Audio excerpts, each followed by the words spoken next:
Muy buenos días, amigos. Hoy quiero compartir con ustedes un mensaje sobre las vacunas. Las vacunas es uno de los avances médicos más significativos para la salud del mundo. Las vacunas, junto con la potabilización del agua, aumentaron la esperanza de vida de la población y redujeron dramáticamente la mortalidad infantil, que era gravísima antes del siglo XX.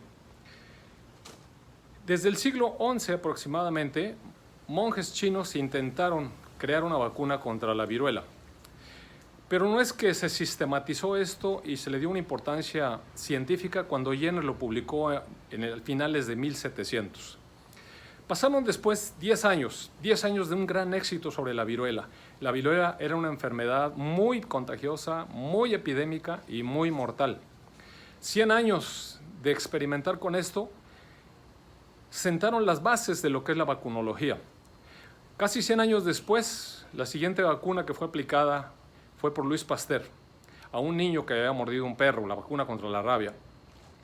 Después de este segundo intento, el siglo XX vio el boom de cómo se extendía a diferentes patologías contagiosas la aplicación de vacunas.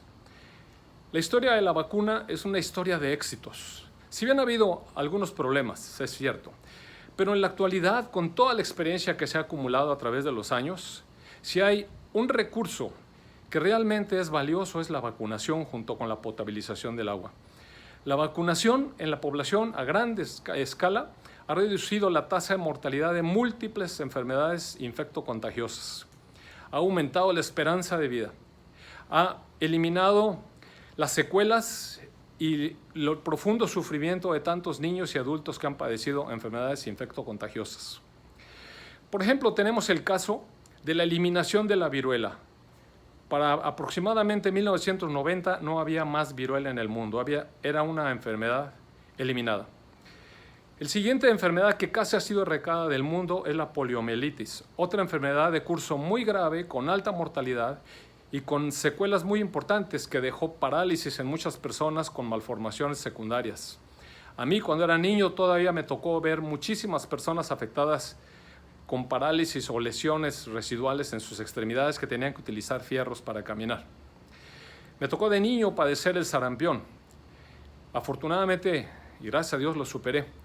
Pero el sarampión es otra enfermedad que puede dejar mortalidad, complicarse con neumonías y dejar secuelas como sordera permanente.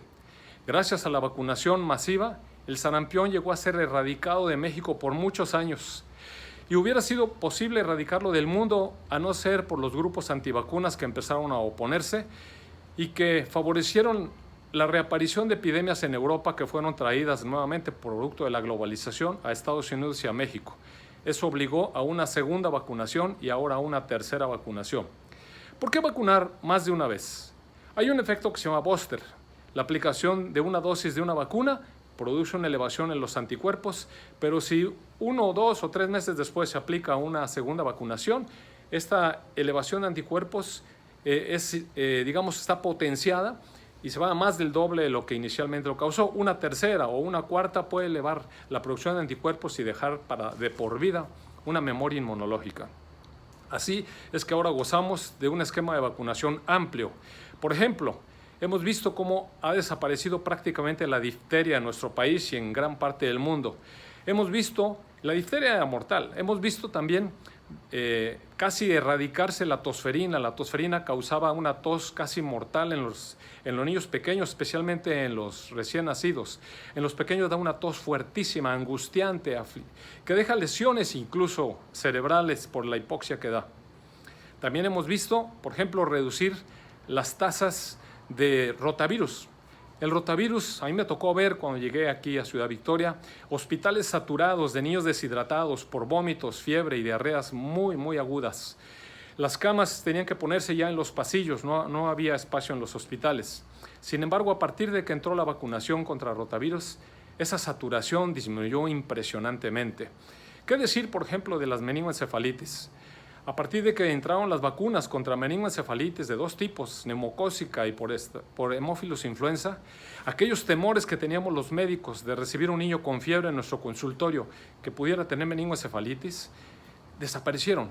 Era terrible ver llegar a un niño a un consultorio con fiebre alta, siempre tenía la sospecha de que pudiera tener una meningoencefalitis. Esta enfermedad de alta mortalidad también dejaba muchas secuelas. Muchos pacientes quedaron con parálisis cerebral, con retraso en su neurodesarrollo, con sordera permanente, con ceguera permanente, secuelas producto de la meningoencefalitis. En la actualidad es raro ver ya una meningoencefalitis.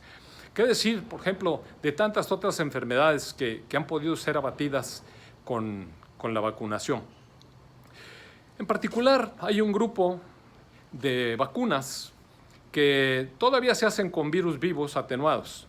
Y eso nos deja un poco de preocupación a los médicos. En particular, quiero hablar de la vacuna contra la influenza, esta vacuna que se aplica para evitar la gripe estacional.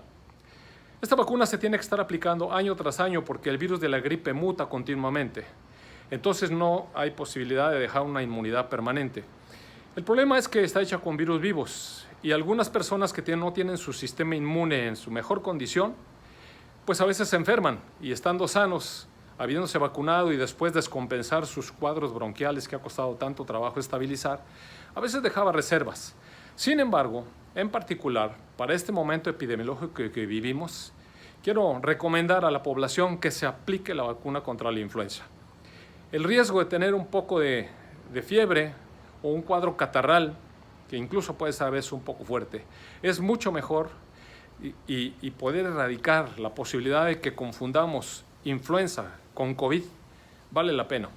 Esta es una temporada en la que debemos animar a la población a que se vacune contra la influenza, a pesar de las pequeñas molestias que causa la vacunación. COVID está a punto de recibir la aprobación de vacuna. Ojalá que se cumpla la tercera etapa completamente, que podamos tener la evidencia de que es eficaz, es segura y da el número de anticuerpos y la resistencia que se esperaría. Sacar una vacuna antes de complementar la tercera etapa de evaluación sería quizás un grave error. Nos dejaría muchas dudas, dejaría al personal médico en un entredicho para recomendarlo o no recomendarlo. Que se hagan las cosas como deben ser. La historia de la vacunación es una historia de éxitos. La mayoría de las vacunas, por no decir todas las que tenemos antes, se han complementado en lo que es la evaluación de su seguridad, de su eficacia, de sus riesgos, de sus complicaciones a largo plazo. Y en general, las vacunas son seguras y son eficaces. Nuestro país goza de un excelente esquema de vacunación. Tenemos la fortuna de tener una cobertura amplia y gratuita. Es muy importante que la población entienda que debe vacunar a sus niños. No vacunar a los niños conlleva responsabilidad de parte de los padres, negligencia diría yo, porque enfermedades que pueden dejar secuelas o llevar a la muerte a un niño y que pueden ser evitadas con una vacuna no deberían existir. No hay razón ni justificación para no hacerlo. Aprovechemos la oportunidad, aprovechemos el sistema médico que nos brinda el sistema de salud actual que tenemos en México. Le invito a que considere, vacúnese, lleve a sus hijos a vacunar, no rechace la vacuna contra influenza este año y si se completa completamente los protocolos de la vacuna contra COVID, pues entonces consulte con su médico y asista a vacunarse. Que tenga una excelente semana.